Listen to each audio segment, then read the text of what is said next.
Hello everybody, welcome to Venus law classes. So guys, आज की इस वीडियो में हम डिस्कस करेंगे टेस्ट रिगार्डिंग ऑब्ससिनिटी कि कोई भी मैटर क्या वो ऑब्सीन इन नेचर होगा।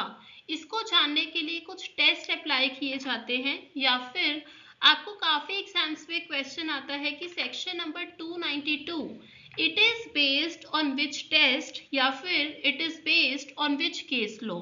सो हम बात करेंगे हिकलिन टेस्ट की। Hicklin test 292 dealing with the obscenity law in India, 292 IPC, ये किस पे फोकस करता है? हिकलिन टेस्ट पर। फिर सेकंड क्वेश्चन ऑफ इंक्वायरी आएगा कि क्या जो इंडियन जुडिशरी है are they taking a uniform stance on this, क्या जुडिशरी में हर केस में हिकलिन टेस्ट ही लगाया जा रहा है और are we moving to some another test. तो जैसे कि यूएसए में एक टेस्ट फॉलो होता है which is known as Miller test, which is based on community standard. इसको हम कम्युनिटी स्टैंडर्ड टेस्ट भी कहते हैं और इंडिया में जिन केसेस में इसको लगाया गया हम इसको कॉमनली बोलते हैं कि community standard test it has been applied. तो पूरे टॉपिक को समझेंगे one by one along with the cases. आपको वीडियो के एंड तक बने रहना है। With this we are starting with the video. इस ओवरव्यू के बाद हम वीडियो को स्टार्ट कर रहे हैं। सबसे पहले बात करेंगे हिकलिन टेस्ट के बारे में। R versus Hicklin 1868, the test applied in England. England से ये टेस्ट आया।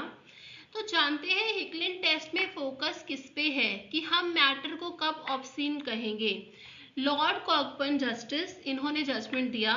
तो यहाँ कहा जा रहा है कि if the tendency of the matter charge as obscene it is to deprave or corrupt those whose minds are open to such immoral influences। तो जिसके भी हाथ में पब्लिकेशन जा रहा है, the reader of the material, हम उसको फोकस करते हुए देख रहे हैं। तो अगर सपोज कि उसके हिसाब से कि क्या ये जो मैटर है वो ऑब्सीन होगा, मतलब हम जो कम्युनिटी में पूरा चल रहा है एवरेज पर्सन्स, प्रूडेंट पर्सन्स, उसको हम माइंड में नहीं रख रहे। We are focusing on the susceptibility of an individual. इसलिए हम ये भी कहते हैं कि ये जो टेस्ट है वो काफ़ी सब्जेक्टिव हो जाता है। हो सकता है कोई मैटर मेरे लिए ऑब्सीन है बट जो रीडर है उस पब्लिकेशन का उसके लिए वो ऑब्सीन नहीं है। तो इसलिए हम बोल रहे हैं कि इस टेस्ट में ये ड्रॉबैक आ रहा था, इसलिए हमने थोड़ा सा मूव किया है टू दी अनदर टेस्ट। अब यहाँ पे आप पढ़ सकते हो what is the biggest flaw in this test, that is the individual susceptibility. So Hicklin test, it laid focus on the vulnerability of those whose minds are exposed to the material। तो जो भी material को पढ़ रहा है हम उसके हिसाब से देख रहे हैं कि क्या मैटर की टेंडेंसी है टू डिप्रेव और corrupt the individual whose mind is open to such influences. आगे चलते हैं। मैंने आपको हिकलिन टेस्ट बताया कि ये एक इंडिविजुअल इस पे फोकस करता है कि क्या आपकी सब्जेक्टिविटी है टुवर्ड्स अ मटेरियल। आगे चलते हैं गाइस। सेक्शन 292 ये इस ही टेस्ट पे बेस्ड है। सेक्शन नंबर 292 कहता है कि कोई भी मटेरियल, यहाँ पे आप एक चीज नोटिस कर सकते हो, electronic record even after the amendment electronic form में हम इसको नहीं लेकर आए हैं बिकॉज आईटी लॉ में, इंफॉर्मेशन टेक्नोलॉजी लॉ में हमारे पास ऑलरेडी प्रोविजन है। वीडियो के एंड में मैं आपको उसको भी समझाऊंगी। तो यहाँ पे क्या कह रहे हैं कि कोई भी material if it is lascivious और appeals to the prurient interest, so if taken as a whole, if it tends to deprave and corrupt those who are likely to read, see or hear the matter contained or embodied in it। तो again same taste हमने यहाँ पे Indian law में apply किया। अब चलते हैं United states के लॉ पे, जिसपे हमारा थोड़ा सा आप बोल सकते हो India is moving towards this. So पहले केस आया रॉथ वर्सेस यूनाइटेड स्टेट्स। इसमें पहले तो ये चीज देखी गई कि सेक्स एंड ऑब्ससेनिटी ये सिनोनिमस टर्म्स नहीं है। हो सकता है कि a thing, a material, it can be sexual in nature, still it is not obscene. ये पब्लिक मोरल्स और डिसेंसी को फिर भी इन्फ्रिंज नहीं कर रहा, even though it is related to sex. तो ऐसा नहीं है कि जो भी थोड़ा सेक्सुअल अरोजल हो रहा है जिस चीज से वो ऑब्सीन होगा. तो सिर्फ वही सेक्स रिलेटेड जो मटेरियल होगा which tends to excite lustful thoughts उसको बोलेंगे. फिर यहाँ पे बोला गया कि जो भी मैटर है उसको हमें जज करना चाहिए by the view point of an average man. एक प्रूडेंट पर्सन को रखकर हमें कंटेम्प्रेरी कम्युनिटी स्टैंडर्ड्स को लगाकर इस टेस्ट को फॉलो करना चाहिए. So guys, contemporary community standards क्या होते हैं? देखो, हमें इस चीज को वक्त के साथ देखना है. हो सकता है कि किसी एरिया में या फिर सपोज करो किसी टाइम पे कोई चीज हो सकता है कि हम बोले ऑब्सीन है लेकिन कहीं नहीं है. तो हमें ये देखना होगा कि कम्युनिटी के स्टैंडर्ड्स के अकॉर्डिंग अगर हम एक एवरेज पर्सन का व्यू पॉइंट देखें तो क्या ये मैटर ऑब्सीन है या नहीं. सो हमने इंडिविजुअल से फोकस ट्रांसफर कर दिया किस पे? एक एवरेज पर्सन पे. तो यहाँ पे इस टेस्ट की बात की गई थी कम्युनिटी स्टैंडर्ड टेस्ट की, लेकिन यूएसए में जो हमने पूरी ही तरीके से जब हिकलिन टेस्ट को हटाया, हमने कौन से केस लॉ में हटाया? Miller versus California. सो इसको हम अब क्या बोलते हैं? Miller test. मिलर टेस्ट के 3 क्राइटेरिया हैं. गाइस, आपको ये तीनों क्राइटेरिया पता होने चाहिए. तो पहला है कि अगर हम उस मटेरियल को देखें पूरी तरीके से तो हमें देखना होगा कि क्या ये कम्युनिटी के स्टैंडर्ड्स के अकॉर्डिंग है. So whether it is appealing to the prurient interest according to the community standards.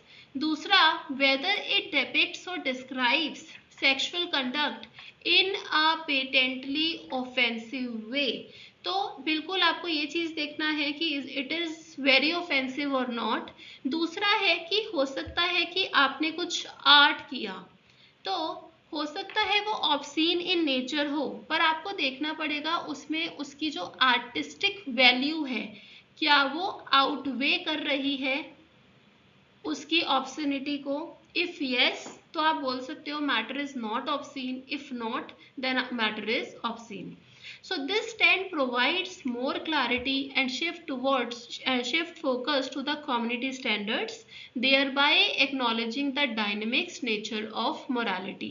देखो, जो morality है ये भी stagnant तो नहीं रहती, तो वक्त के साथ साथ चीजें बदलती रहती हैं, तो हम उसी को इसमें ध्यान में रखते हुए चल रहे हैं. सो मूविंग फॉरवर्ड, अगर हम इंडिया की बात करें तो आपको एक केस लॉ पूछा जा सकता है सेक्शन नंबर 292 पे. तो आपको ये केस पता होना चाहिए. जैसे suppose in a pre you are getting a question कि 292 it is based on which case law. So it is Ranjit T Udeshi versus state of Maharashtra. अब इसमें इसकी कॉन्स्टिट्यूशनल वैलिडिटी को चैलेंज कर दिया गया कि 292 it is infringing article 19(1)(a) which is freedom of speech and expression. कि आप हर चीज को बोल देते हो oh it is against the public morals, it is against the decency. तो जो ये आपका ऑब्सिनिटी लॉ होता है, यहाँ पे जो रीजनेबल रेस्ट्रिक्शन लगाई जाती हैं ये 2 लगाई जाती हैं 19(2) के अंतर्गत, that is public morality and decency. तो इसी ये बोला गया कि ऐसा होने की वजह से कोई आर्टिस्टिक वर्ड्स, लिटरेरी वर्ड्स, ये भी वर्क्स जो हैं उस पे भी हम फोकस नहीं कर पा रहे. तो यहाँ पे ये चीज बोली गई कि no, section 292 it is constitutional in nature. इसको कॉन्स्टिट्यूशनल वैलिडिटी को अपहेल्ड कर दिया गया. अब इसमें हुआ क्या था? एक बुक कीपर था और बुक कीपर के पास बुक रखी हुई थी फॉर दी सेल. कौन सी थी? The lady Chatterley's lover. अब ये बोला गया कि इसमें काफी जो बुक है इसमें काफी ऑब्सीन मटेरियल है. अब यहाँ पे गाइस एक चीज फोकस करने वाली है कि जो बुक सेलर था उसको इंग्लिश रीड करनी नहीं आती थी and still he was held to be guilty. तो आप ये भी बोल सकते हो 292 ये थोड़ा जहाँ पे नहीं लिखा ना नोइंगली, वैसे तो यहाँ पे वर्ड्स यूज करे गए हैं, बट जहाँ पे वर्ड्स को नहीं यूज किया गया उतने मटेरियल तक, उतने प्रोविजन के पार्ट तक आप बोल सकते हो it is strict liability concept. देखो कुछ सेक्शंस में तो लिखा हुआ है 292 का, अगर आप 2 पढ़ोगे तो नोइंगली ऐसे वर्ड्स यूज हैं, लेकिन जहाँ नहीं है वहां पे आप स्ट्रिक्ट लायबिलिटी।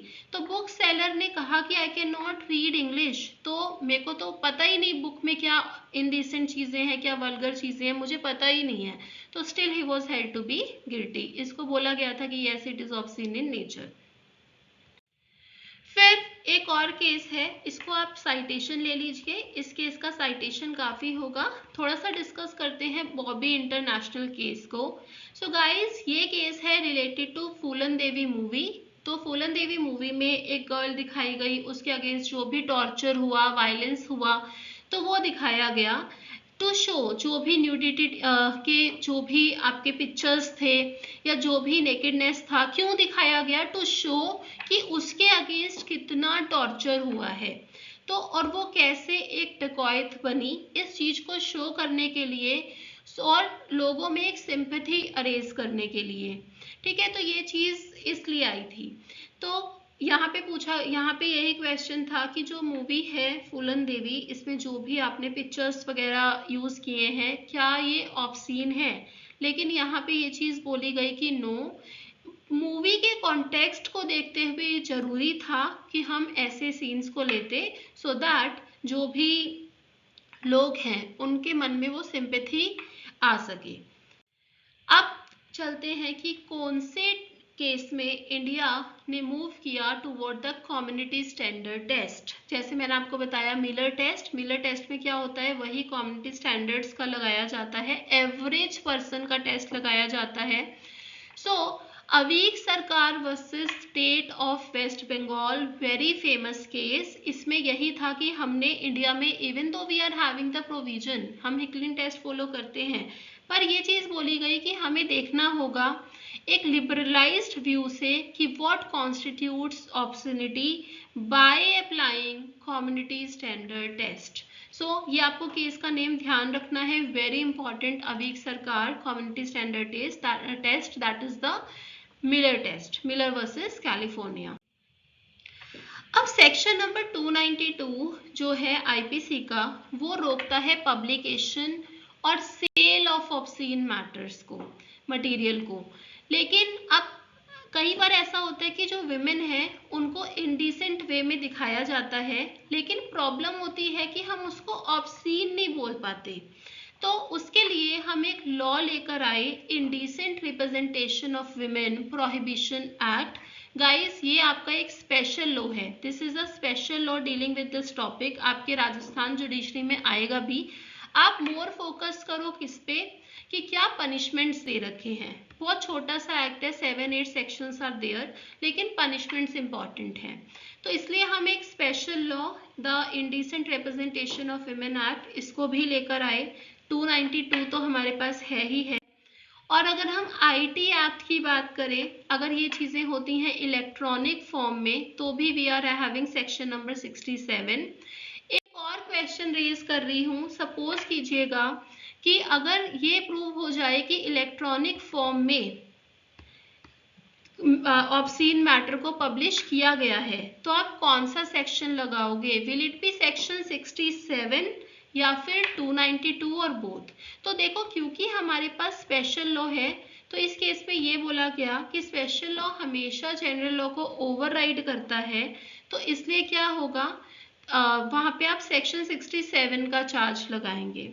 ठीक है, तो अगर सपोज करो इलेक्ट्रॉनिक फॉर्म में है 67, if it is not in electronic form then 292। अब ऐसा डिफरेंस क्यों है, why there is such difference, कि क्या डिफरेंस आएगा? तो देखो जब मैटर होता है ना, जब कोई ये साइबर क्राइम होता है, तो यहाँ पे अगर हम कंप्यूटर की हेल्प से ऑब्सीन मैटर करते हैं, तो एक सेक्शन है सेक्शन नंबर 79 जो कि हेल्प करता है इंटरमीडियरीज को। तो अगर हम हार्ड कॉपी की बात करें, बुक्स की बात करें, तो उसके लिए जो प्रोटेक्शन है उसकी नीड नहीं है, इसलिए हमने सेक्शन नंबर 292 में चेंजेस नहीं लेकर आए हम, we are applying 67 directly, because जब साइबर क्राइम होगा तो 79 के प्रोटेक्शन की नीड पड़ेगी, so that is why. I hope ये पॉइंट भी क्लियर हुआ होगा। फिर हम बात करते हैं indecent representation of women act की। तो ये ऐसे एडवर्टीजमेंट्स, पब्लिकेशंस, राइटिंग्स को रोकने के लिए बनाया गया जहां भी विमेन को पोर्ट्रे किया जाता है किसी इंडिसेंट मैनर में। 292 हमारे पास था, पर ये बोला गया कि ये सफिशिएंट नहीं होगा। अगर हम इसके लैंडमार्क केस की बात करें, so this is the landmark case, Khushboo versus Kanniammal. इसमें एक साउथ इंडियन एक्ट्रेस होती हैं, वो अपने व्यूज बताती हैं, कहीं पर मतलब अपनी गैदरिंग में होती हैं, वो अपने व्यूज डिस्क्राइब करते हैं कि क्या प्री मैरिटल सेक्स इसको सोशल एक्सेप्टेंस मिलना चाहिए। तो वो कहती है कि हाँ, इसमें कोई प्रॉब्लम नहीं है। तो अब यहाँ पे इनके खिलाफ इंडिसेंट रिप्रेजेंटेशन ऑफ विमेन, इसमें चार्ज बना दिया जाता है और इनको बुक कर दिया जाता है। इस पे ऑनरेबल सुप्रीम कोर्ट कहती हैं कि पहली बात तो उन्होंने कुछ पब्लिश नहीं किया, कोई ऐसा एडवर्टीजमेंट नहीं है, और दूसरी बात यह है कि सिंपली आप अपना एक व्यू पॉइंट रख रहे हो which is later on getting published, तो यहाँ पे हम इसको इंडिसेंट नहीं बोल सकते। So this is the very landmark case. I hope आपको सारे टेस्ट क्लियर होंगे, the Hicklin test, community standard test, that is the Miller test, and lastly Khushboo versus Kanniammal. So thank you so much. Stay tuned. Bye and take care.